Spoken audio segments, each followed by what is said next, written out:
We are live.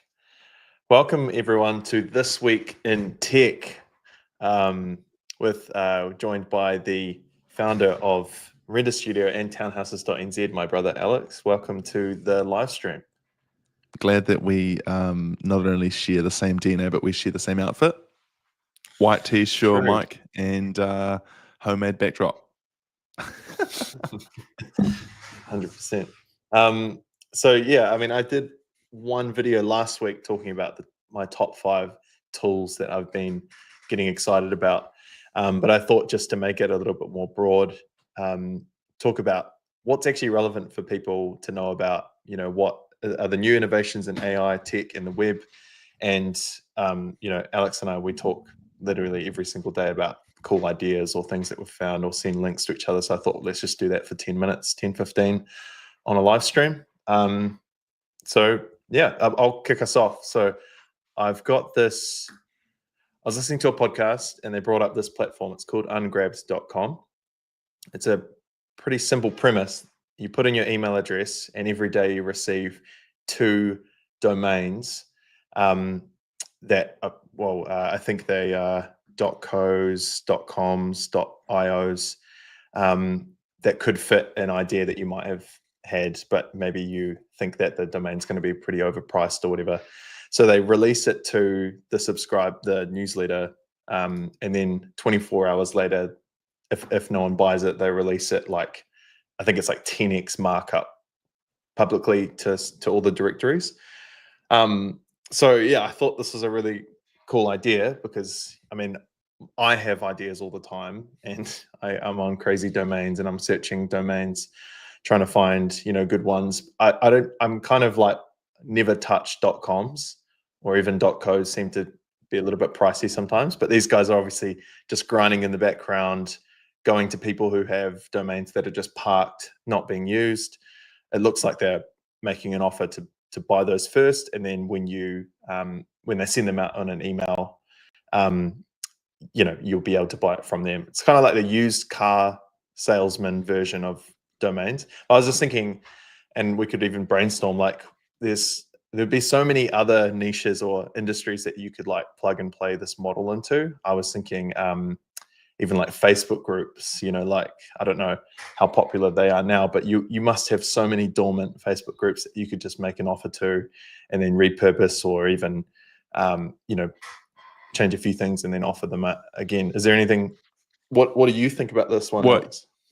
Yeah, I mean, I think this is I think the premise is more they're purchasing domains that haven't been bought before or are sitting on directories or hosting sites, because obviously, and it's interesting that they're obviously purchasing these domains as well, because, I mean, you can't really promote to an email list unclaimed domains if the person could then just go on GoDaddy and purchase them. So pretty interesting model. I mean, if they're only doing 2 a day, these guys might be spending $30 to $300 per domain.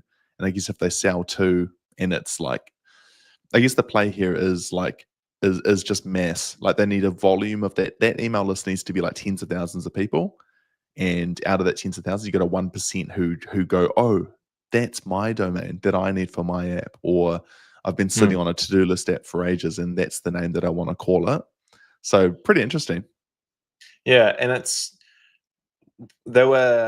kind of like they've just added in this little component to their existing business, which is maybe just flipping domains.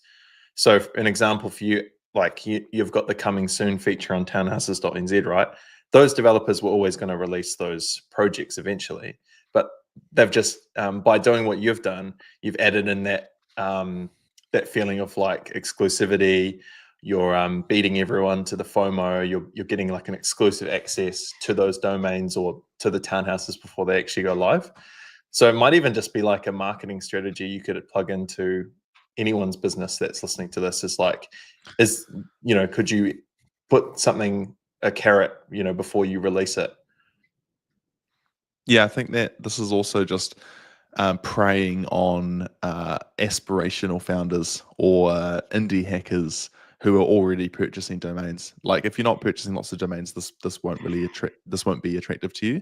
But if you are actually a domain broker, or you're on Twitter or X and you're building startups and you're a procrastinator and you've got 17 startups already, this is kind of like, that's the perfect customer, I guess, for these guys. But yeah, pretty cool. It's cool seeing how Yeah. simple ideas, you can just turn simple ideas into apps pretty easily. In 2018, so like, yeah, I mean that's nearly 7 years of just like I imagine they've automated a bunch of this as well, right? So they probably have like 3 months or 4 months runway of like domains stacked up that's about to go up every single day. Pretty cool. Next one is your one. Do you want to talk us through this one? Yeah, so this is Luma Labs. We're playing a lot in AI. So just a reminder for everyone, we own a 3D render studio. We work for property developers across Australasia. And something that I'm always thinking, I guess, as like a leader or entrepreneur or a bit of a crazy visionary, I'm always thinking, how can you put one thing in and get two things out? People use this analogy normally in ad spend or just business models. If you can spend $1 in business and make $2 back, you've got a good business. Now, interesting quote, because when you're actually in business, it's more like if you can put one in and you can make $5 out, you'll actually be profitable. But that's probably a conversation for another day. Luma Labs is how can we put in static images and produce animated video output? So how can we put in all of the hours, the 30 to 80 hours of work time that we put in, our artists put into producing static renders for a developer? How can we then turn those statics either into more statics, so producing macro, like close-ups, or how can we enhance the imagery? How can we edit it? Or how can we convert, static still renders into animated clips for social media, ads, anything to help property developers get an upper hand? So there's a couple of apps out there. Runway is one, but Luma Labs has been quite cool. So we can put in multiple clips and sort of create a video from that. We can put in one clip and sort of prompt it.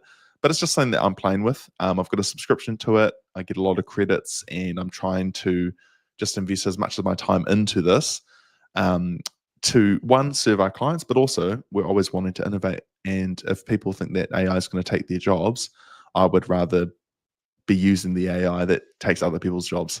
If that makes sense. So, yeah, it's quite a cool app.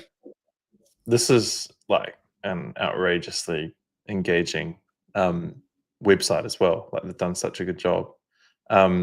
Is the price like the cost of, say, you're paying for a certain amount of tokens a month or something, and you get We're on a plan. I think we pay like $50 a month, New Zealand, and we get enough tokens to maybe convert, like, we might be able to produce like 50 or so like good animated outputs. So, the return's pretty huge. And at the moment we're selling these for like $500 per animated clip. So, there's good markup there. But there's also like a lot of work to get prompting working, actually make the output look good, and actually have it ready so that it can be marketed. Actually, this week I saw Williams Corporation. They have got a new ad for a development in Christchurch, and they've got some beautiful renders done by another studio, but they had a video ad, and straight away I could tell it was done on Luma or Runway because it was a animated render, but people were disappearing and dissolving and cars were floating, which the average person would not be able to see, but because I'm in it day in, day out. So cool to see it out in the marketplace, people using it. Yeah, that's awesome. Cool. This is a really good one. Okay, next up, I just wanted to bring up the concept or a really helpful use case and simple use case for an AI agent. You may have heard agentive or agent recently in AI. It's a pretty powerful and new development. I'm real like a novice when it comes to AI, but one thing that I've picked up that you can use is using a simple automation workflow as like a gateway drug into doing more agentive workflows. So this is a real basic setup for a client of mine who's a property developer, and they have a Monday board with a bunch of townhouses, and every time a townhouse sells, goes under offer, or settles, they want like a promotional piece of content to go out. So real simple. Actually, funnily enough, there's actually no AI going on here. It's all just automations. But it's watching the trigger. It's creating a image with a software called Placid, which you should look up. It's a great way to have like on-brand creatives that you can automate, and then it just pops that post back into Monday for them to post. You can even just add in more modules here. You can go straight to LinkedIn, straight to Facebook, straight to Instagram. But yeah, I think it's funny. Like, there's so much potential with AI, but sometimes it can be hard to like tie it down to earth and actually how it can help your business. And I think stuff like this is just like, it's a small corner of the marketing department that now just runs on autopilot. They don't need to do that every single time. Jump into Canva, jump to Figma. Yeah, anyway, I thought that was quite cool. And you can stack, like, I know, Alex, you've got a bunch of scenarios in Make. I've got a few. And so you can really start to tie together all of your sales stuff. Is there any, what's your favorite Make scenario that you use? Well, I think even on this one, like, I think people get carried away with automations in their head, in theory. Like, they start thinking, oh, I could animate, taking my dog for a walk. It's like, well, why don't you think about simple stuff like creating a social tile when a property gets sold? I mean, the next step from this is obviously scheduling that to just post instantly as well. If the quality control's there, like, you could add another module onto this and just schedule it straight to their social media. But I love little simple stuff like this. Like, we automate so much. Like, I think on our Make, we've got probably like 60 scenarios across our companies. But the simple ones are the best ones. Like, even just website form download. Like, we've got some scenarios on our website when someone downloads our price guide, contact form, or new artist, like we're hiring form, then they get an email, we get a Slack notification, our pipeline gets updated with a new job card. Sales can then follow up, call that person. Like, really simple stuff like that, where there's just no manual effort. And the client gets looked after, our team gets notified, and then our business is like automated. So I think it's the little automations that people sleep on. Like I said, people Yeah. want their car to fly, but they still don't even have website forms integrated. So those are some of my favorite ones. Yeah. Yeah, it's cool. Okay, over to you. ChatGPT.